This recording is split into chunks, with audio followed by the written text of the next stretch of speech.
నిజామాబాద్ జిల్లా బీంగల్లో కురిసిన అకాల వర్షం రైతులను కన్నీరు పెట్టిస్తుంది. నిన్న కురిసిన అకాల వర్షానికి ఆరుగాలం కష్టపడి పండించిన వరి పంటలు నేలపాలయ్యాయి. కళ్ల ముందే వడ్లు మొత్తం తడిసి ముద్దయ్యాయని రైతులు ఆవేదన వ్యక్తం చేస్తున్నారు. ఇక ప్రభుత్వమే నష్టపరిహారం ఇచ్చి తమను ఆదుకోవాలని వేడుకుంటున్నారు. అది భీమగాల నందిగల్లి రాత్రి అకాల వర్షాలు పడి మొత్తం అడ్డాలు రాలిపోయినాయి, కళల మీకు అడ్డు నానిపోయినాయి. దయచేసి ప్రభుత్వం మమ్మల్ని ఆదుకోవాలని కోరుకుంటున్నాం.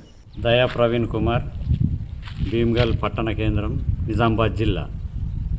తెల్లవారుజామున అకాల వర్షాలు కురియడం వల్ల మామిడి రైతులు చాలా నష్టపోవడం జరిగింది. రైతులు 6 గాలాలు కష్టపడి పండించిన పంట అకాల వర్షాలతో నష్టపోయినరు. వరి ధాన్యం రాలిపోవడం జరిగింది.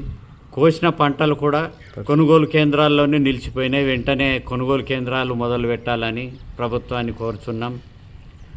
నష్టపోయిన రైతులకు రైతే రాజ్యం అంటూ చెప్పుకుంటూ అధికారంలోకి వచ్చిన కాంగ్రెస్ ప్రభుత్వం ప్రతిసారి నష్టపోయిన రైతులకు ₹1 కూడా ఇచ్చిన దాఖలాలు లేవు.